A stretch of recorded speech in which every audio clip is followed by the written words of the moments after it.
할렐루야. 오늘도 기도의 자리에 나오신 여러분들을 주님의 이름으로 환영하고 또 축복합니다. 성령께서 저와 여러분의 마음을 사로잡아서 하나님의 기뻐하신 뜻을 쫓아 기도하며 예배하는 자로 세워주시기를 축복드립니다. 이 시간 함께 시편 137편 1절부터 9절 말씀 속으로 함께 들어가 보도록 하겠습니다. 바벨론 강가에 앉아 우리가 시온을 기억하면서 울었습니다. 거기 버드나무 가지에 우리가 하프를 매달았습니다.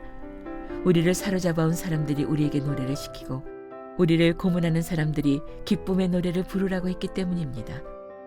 그들은 시온의 노래 가운데 하나를 부르라 하고 말했습니다.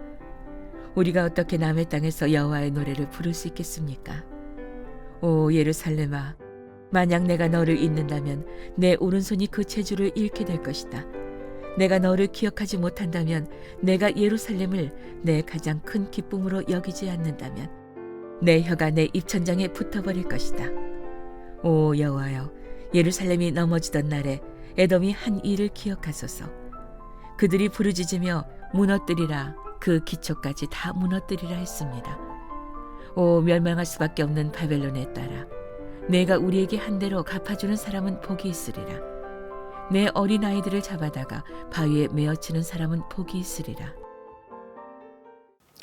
오늘 시편 137편의 말씀을 통해서 시온의 노래를 부를 수 없는 백성의 애통한 간구라는 제목으로 여러분과 말씀의 은혜를 나누길 원합니다.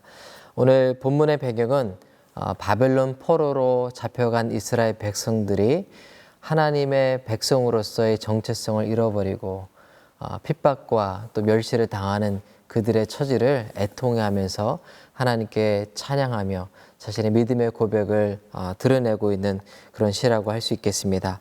먼저 1절과 2절을 한번 같이 읽어보도록 하겠습니다. 시작. 바벨론 강가에 앉아 우리가 시온을 기억하면서 울었습니다. 거기 버드나무 가지에 우리가 하프를 매달았습니다. 오늘 1절과 2절에는 바벨론 강가에서, 즉 이 시편이 기록되고 있는 시점에 물리적 장소를 표현하고 있고요. 그리고 그 물리적 장소에 더 나아가서 이 시를 기록하고 있는 저자의 심리적 그 마음의 상태가 어떤지를 1절과 2절에 기록하고 있는데요. 멀리 예루살렘, 시온을 향해서 울고 있다, 울었다라고 기록하고 있습니다. 그리고 2절에 버드나무 가지에 우리가 하프를 매달았다 이렇게 기록하고 있는데요. 이렇게 바벨론 강가에서 시온을 향해 울면서 버드나무 가지에 하프를 매다는 이유를 3절과 4절을 통해서 우리는 확인할 수 있습니다. 우리 3절과 4절 같이 읽겠습니다. 시작. 우리를 사로잡아 온 사람들이 우리에게 노래를 시키고 우리를 고문하는 사람들이 기쁨의 노래를 부르라고 했기 때문입니다. 그들은 시온의 노래 가운데 하나를 부르라고 말했습니다. 우리가 어떻게 남의 땅에서 여호와의 노래를 부를 수 있겠습니까? 3절과 4절에 이스라엘 백성들이 지금 사로잡혀 있다라고 하는 것을 알 수 있고요. 또 자신들을 사로잡아 온 사람들이 노래를 시키는 것을, 또 고문하는 사람들이 자신이 고문당하고 있는 처지인 것을 알 수 있고요.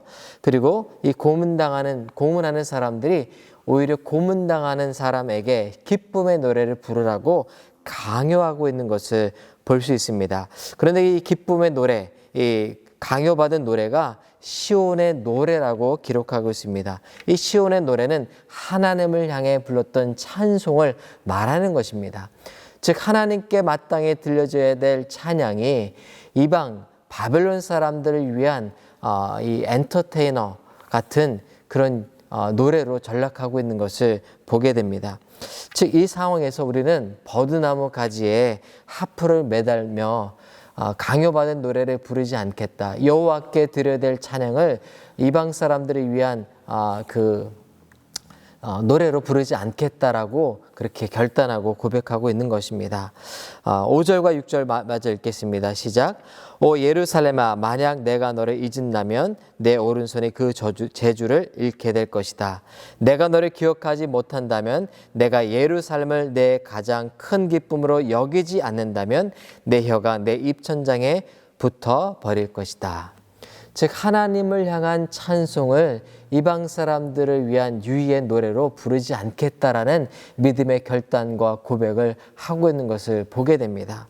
저는 오늘 1절부터 6절의 말씀을 통해서 우리 삶 가운데 도래한 여러 불편한 상황들, 또 우리를 향한 부당한 압력에 대해서 믿음의 사람들이 믿음의 결계를 가지고 결단해야 될 것을 생각해 보게 되었습니다. 여러분, 다윗을 생각할 때 우리가 생각나는 결정적인 장면이 있는데요. 그것은 다윗이 소년이었을 때 2m가 넘는 골리앗을 싸웠던 그 장면입니다. 40일 동안 골리앗이 하나님의 군대, 이스라엘의 군대를 모욕했을 때 어린 소년이었던 다윗은 누구이기에 하나님의 거룩한 군대를 이토록 모욕하는가라는 그 분노로 자신이 앞서 싸울 것을 왕에게 요구했던 것을 우리는 기억합니다. 어떤 학자는 이 장면을 보면서요, 다윗 안에 하나님의 이름이 모욕받는 것, 하나님의 이름이 이방 사람들에 의해서 멸시받는 것에 대한 거룩한 분노가 있었다라고 그렇게 이야기합니다. 이 거룩한 분노의 말로 믿음을 가진 성도들이 이 시대 가운데, 여러분 바벨론이라는 이 강가라는 배경을 생각할 때요, 이 바벨은 혼잡이라는 뜻을 갖습니다. 또 이 바벨은요, 처음 하나님을 대적하여서 사람들이 높은 성을 쌓던 그곳을 상징하는 것입니다. 혼잡의 도시, 하나님을 대적하는 그 악한 마음이 가득한 이 세상 속에서 믿음의 백성들이 하나님의 이름이 존귀받아야 한다는 그 믿음의 결기와 고백을 가지고 살아야 할 것을 우리에게 말씀하는 것이지요. 또한 여러분, 전 다윗뿐만 아니라 느헤미야를 생각하게 됐습니다. 느헤미야는 예루살렘 성벽이 무너졌다는 그 소식을 듣고 3일간 금식하며 하나님께 회개하였습니다.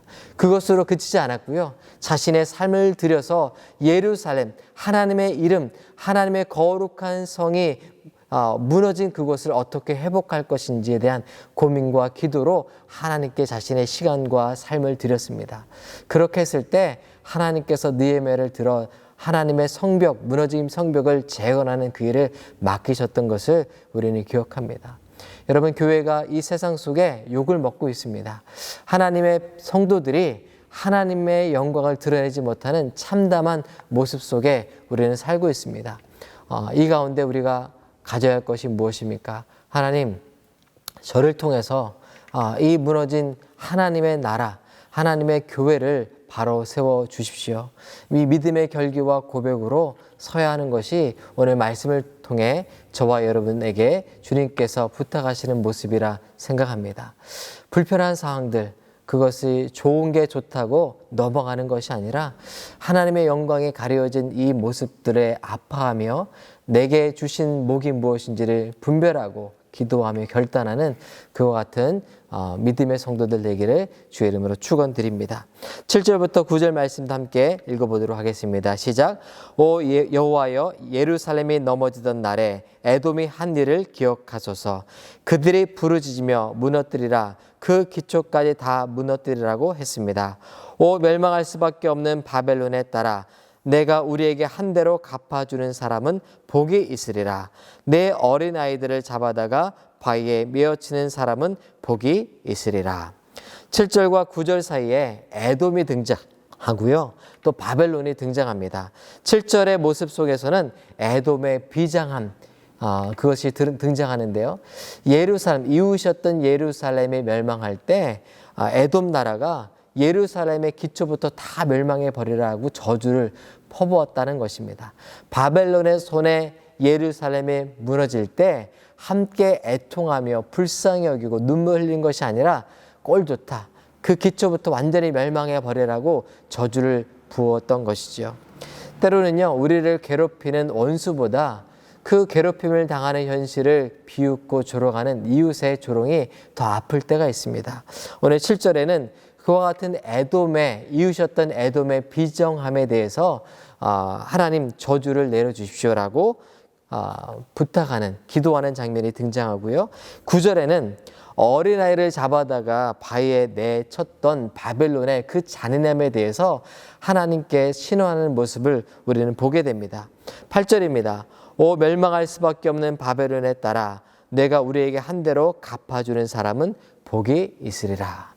마치 사람에게 그와 같은 일을 부탁하는 것처럼 보이지만요. 8절의 말씀은 이와 같은 악을 행한 바벨론을 하나님 그 행한 대로 갚아달라는 그런 믿음의 탄원으로 우리는 읽어야 합니다. 때로는 우리는요, 억울한 일을 우리 스스로 갚으려고 할 때가 있습니다. 억울한 일을 사람들에게 쫓아가 고하고 그들이 대신 무엇인가 해주기를 기대할 때가 있습니다. 그러나 오늘 7절과 8절, 9절의 말씀을 통해서 우리의 억울함을 하나님께만 탄원하며 하나님의 정의가 이 땅 가운데 이루어지기를 기도해야 하는 것을 우리는 기억해야 합니다. 오늘 이 시편 137편의 탄원시는 사람에게 들려진 시가 아니라 하나님께 들려진 시입니다. 하나님 들어주십시오. 하나님 보시옵소서. 이 참담한 상황에 가만히 계시지 마시고 일하여 달라고 그렇게 간청한 것이죠. 여러분, 억울하고 참담한 상황 가운데 계십니까? 하나님께서 보시고 아시는 줄 믿고 하나님께만 우리의 억울함을 토로하며 하나님의 정의를 신속히 이루어달라고 기도하며 나가는 저와 여러분 되기를 주의 이름으로 축원드립니다. 함께 기도하겠습니다.